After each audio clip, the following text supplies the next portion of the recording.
So I initially got involved with this project as I personally have a real passion for men and men's health, and convinced that the reason that men die before we do is because we don't go to the doctors.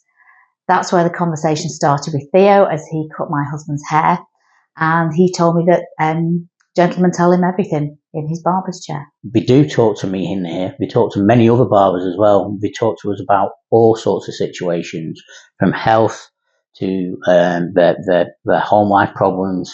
So that being the case, we were talking about men's health, and I said, well, I'd love to be able to check on men and make sure that they're okay. And we came up with, well, Kyle had mentioned blood pressure checks. So I said, well, yeah, how would I get into that? So Kyle sort of said, well, if you do some training, which we'll fund from Blue Skies, would you mind setting up a pilot scheme in the barbershop? To which I thought was a really good idea. I was a little bit tentative at first because I thought, I'm not sure if I'm capable of doing such a thing. But once I got the training, it was really easy. There's a lot of people out there that are struggling with hypertension that they don't realise they are. But I myself had a problem. I felt ill behind a chair just after my training. I checked my own blood pressure and it was ridiculously high. So I went to the walk-in centre and they sent me straight up to Blackpool A&E because it was that ridiculously high. And now, then they put me on some medication, to which now I don't need to take because I've changed my lifestyle drastically. There was 3 people, including myself, that was dangerously high blood pressure, and I myself definitely, my life was saved. The other 2 came back afterwards and told me that they'd been to the hospital, they'd had to have quite extensive treatments with regards to blood pressure treatments. And there was one gentleman that was really, really ill. And he's now, luckily, he's back down within reasonably normal parameters. So they're coming in and actually asking for the blood pressure to be took now. At first, I was insisting that they had it done at the end of each appointment, but now they're actually saying, "Oh, Theo, will you check it for me just again, just to make sure that it's within its parameters?" And it's working well. We're getting a lot of people coming back. Some it's lower than it was last time. Some it's higher than it was last time.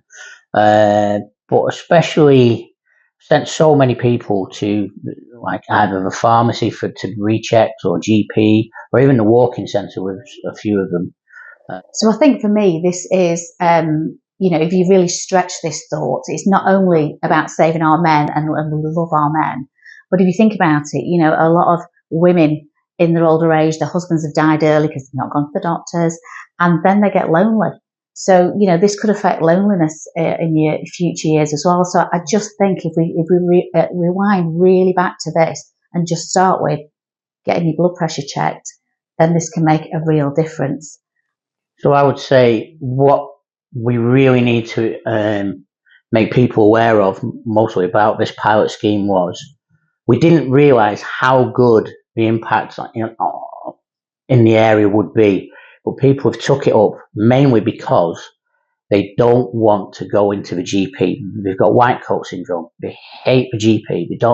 They always make up an excuse saying, "No, I can never get into the GP."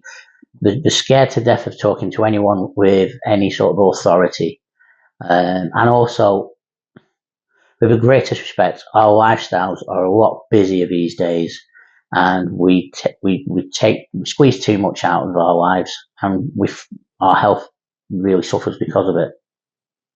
I'm part of NHS Charities Together, and normally what we do in all our little trusts up and down the country, we've got 240 trusts and we've all got an NHS charity. Some you've heard of, Alder Hay, Great Ormond Street. We're Little Blue Skies, but we're all about keeping people in our doors safe and well. But let's move that around a bit. Let's stop them getting in the front doors in the first place. And we funded this. It cost £1,000, and that was with loads of other people being trained.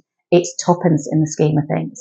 And I'm pretty sure that you'll find all the NHS charities will want to get on board with this. So it's a massive win-win. Yeah, so I'm also a member of something called British Master Barbers, and after this pilot scheme went through, I mentioned it to the president of the association, and he would love to pass it through to other barber shops throughout the nation, really, but predominantly the northwest to start off with, because that's where we've started it. But there's nothing to say that from the barber shop side of it, we couldn't roll it out nationwide.